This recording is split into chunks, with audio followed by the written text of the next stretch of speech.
से हमारी चर्चा हुई। प्रेजेंटेशन में भी काफी चीजें डिटेल बताई गई है और हमारे राज्यों के डिस्ट्रिक्ट लेवल के अधिकारियों तक बहुत विस्तार से इसकी चर्चा हुई है और इस दरमियान कुछ राज्यों से अच्छे सुझाव भी मिले हैं। केंद्र और राज्यों के बीच इस संवाद और सहयोग ने कोरोना से लड़ाई में बहुत बड़ी भूमिका निभाई है। एक प्रकार से फेडरलिज्म का उत्तम उदाहरण इस सारी लड़ाई में हम लोगों ने प्रस्तुत किया है। साथियों, आज हमारे देश के पूर्व प्रधानमंत्री स्वर्गीय लाल बहादुर शास्त्री जी की पुण्यतिथि भी है। मैं उन्हें अपनी भावभीनी श्रद्धांजलि अर्पित करता हूं। 1965 में शास्त्री जी ने एडमिनिस्ट्रेटिव सर्विस की एक कॉन्फ्रेंस में एक महत्वपूर्ण बात कही थी, जिसका जिक्र मैं यहां आपके सामने करना चाहता हूं।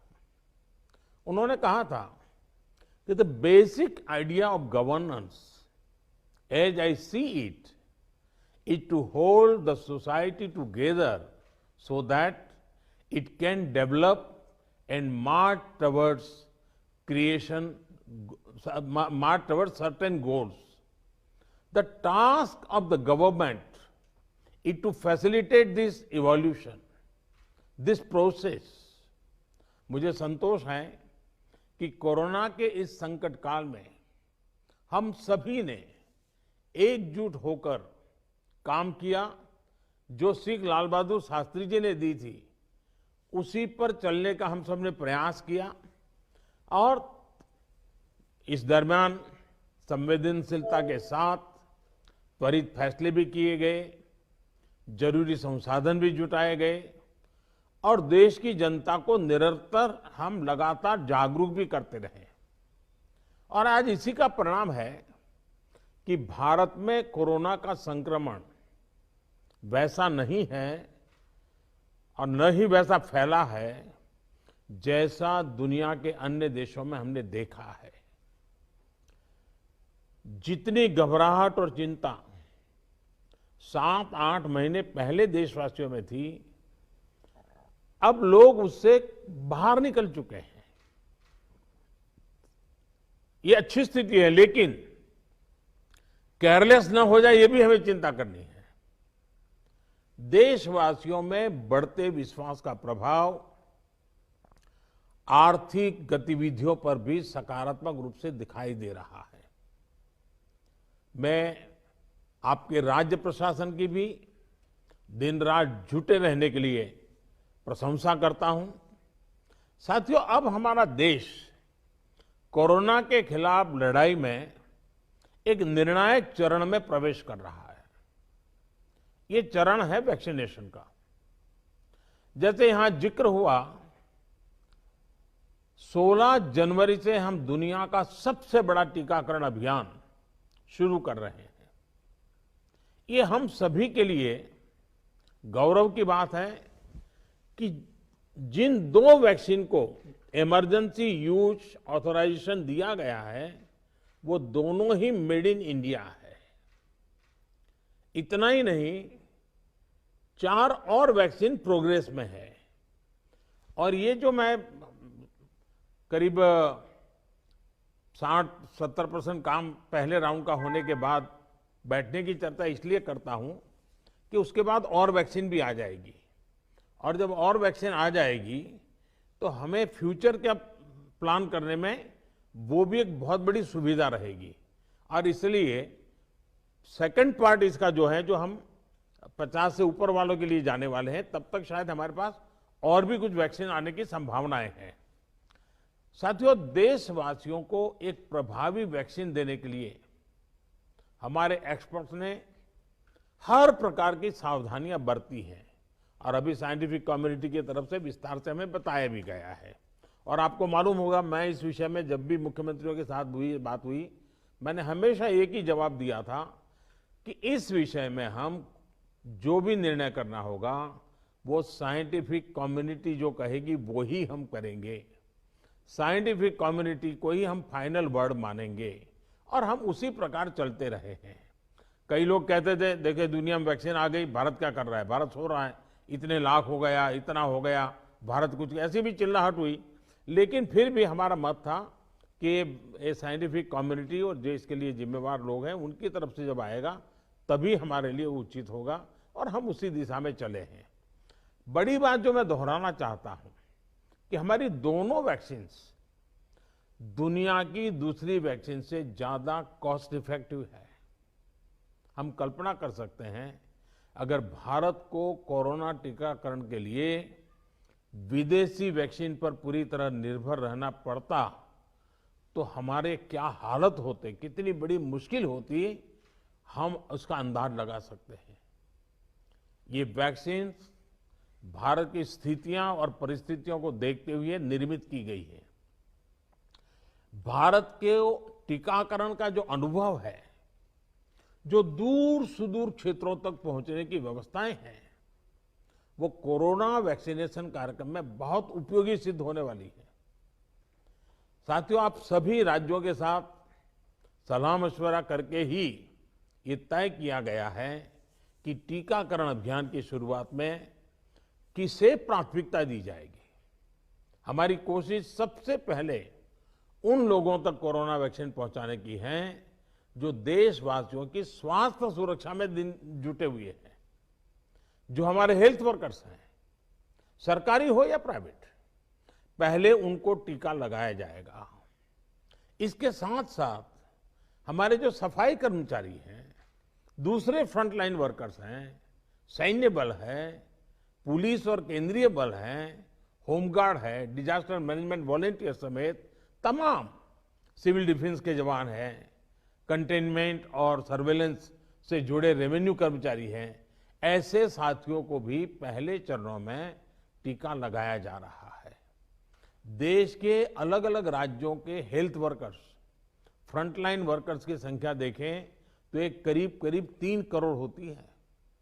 ये तय किया गया है कि पहले चरण में इन 3 करोड़ लोगों को वैक्सीन देने के लिए जो खर्च होगा वो राज्य सरकारों को वहन नहीं करना है, भारत सरकार इसको वहन करेगी।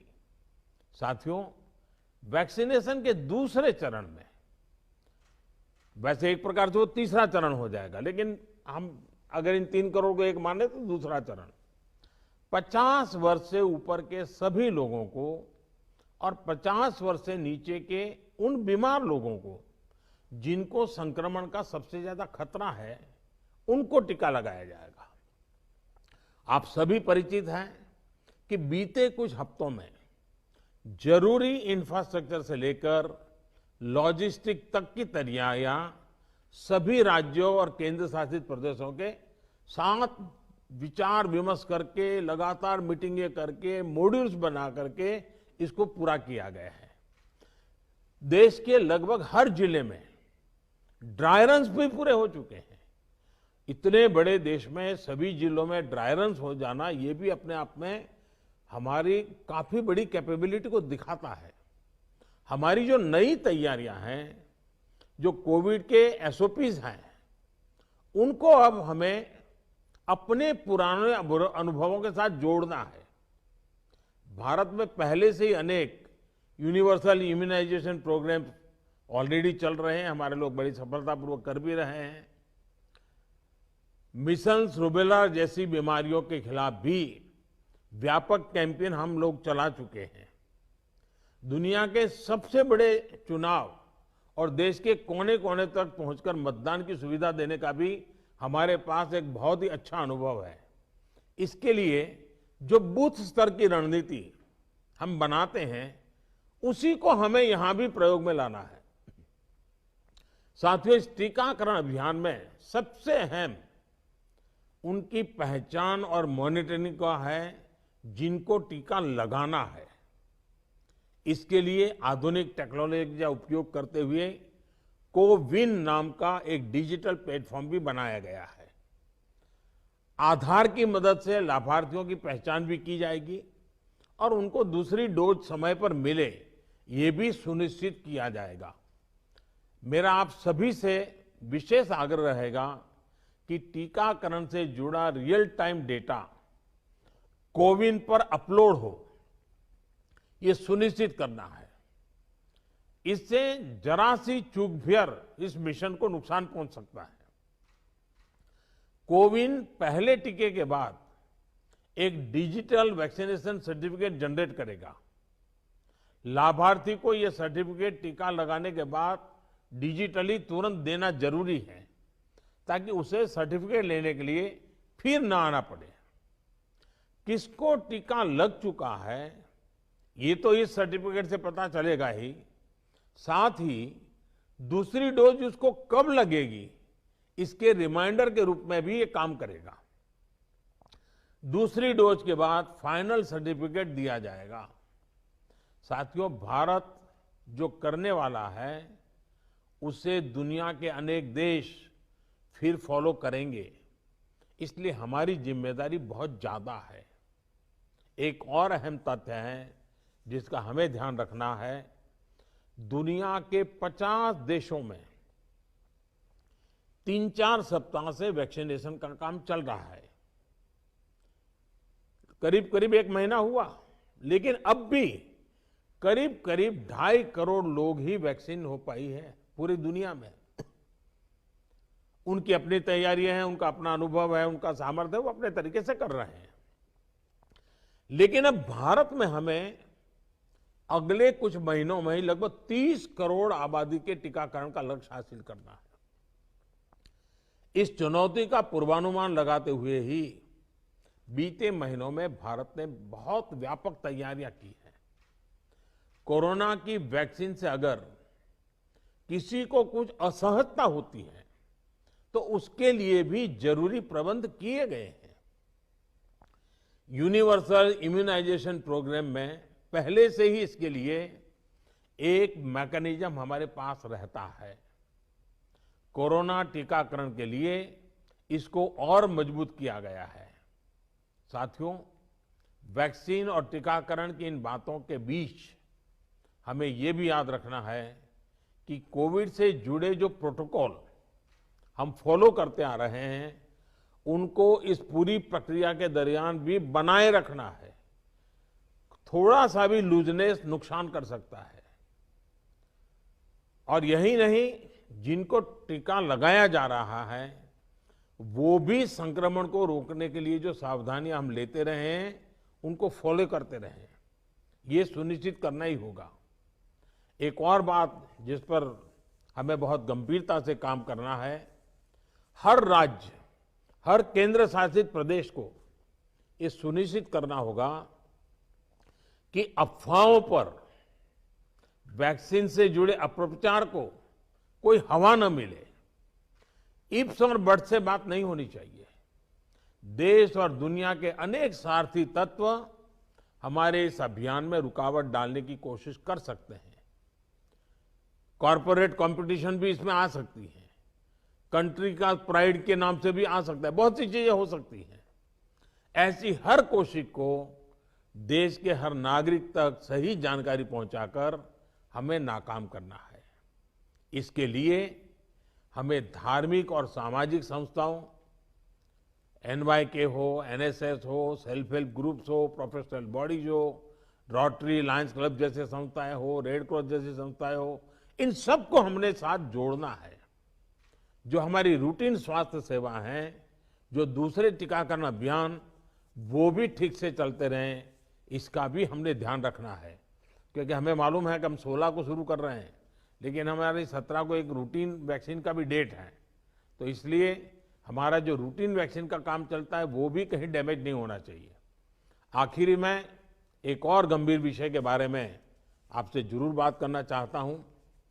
देश के 9 राज्यों में बर्ड फ्लू की पुष्टि हुई है। ये राज्य हैं केरला, राजस्थान, हिमाचल प्रदेश, गुजरात, हरियाणा, उत्तर प्रदेश, मध्य प्रदेश, दिल्ली और महाराष्ट्र। बर्ड फ्लू से निपटने के लिए पशुपालन मंत्रालय द्वारा कार्य योजना बनाई गई है, जिसका तत्परता से पालन आवश्यक है। इसमें डिस्ट्रिक्ट मजिस्ट्रेट की भी बड़ी भूमिका है। मेरा आग्रह है कि प्रभावित राज्यों के मुख्यमंत्री साथी भी मुख्य सचिवों के माध्यम से सभी डिस्ट्रिक्ट मजिस्ट्रेट का मार्गदर्शन करें। जिन राज्यों में अभी बर्ड फ्लू नहीं पहुंचा है, वहां की राज्य सरकारों को भी पूरी तरह सतर्क रहना होगा। हमें सभी राज्यों, स्थानीय प्रशासन को वाटर बॉडीज के आसपास, पक्षी बाजारों में, जू में, पोल्ट्री फार्म इत्यादि पर निरंतर निगरानी रखनी है, ताकि पक्षियों के बीमार होने की जानकारी प्राथमिकता पर मिले। बर्ड फ्लू की जांच के लिए जो लेबोरेटरीज हैं, वहां समय पर सैंपल भेजने सही स्थिति का जल्दी पता लगेगा और स्थानीय प्रशासन भी उतनी ही तेजी से कार्रवाई कर पाएगा। वन विभाग हो, स्वास्थ्य विभाग, पशुपालन विभाग के बीच जितना अधिक कोऑर्डिनेशन होगा, उतनी ही तेजी से हम बर्ड फ्लू के नियंत्रण में सफल होंगे। बर्ड फ्लू को लेकर लोगों में अफवाहें न फैलें, इसे भी हमें देखना होगा। मुझे पूरा विश्वास है कि हमारे एकजुट प्रयास हर चुनौती से देश को बाहर निकालेगा। मैं फिर एक बार आप सबका बहुत आभारी हूं और 60% काम होने के बाद हम दोबारा एक बार बैठ करके रिव्यू करेंगे। उस समय जरा विस्तार से भी बात करेंगे और तब तक कुछ नई वैक्सीन आ जाए तो उसको भी हम संज्ञान में लेकर के आगे की अपनी रणनीति बनाएंगे। बहुत बहुत धन्यवाद आप सबका।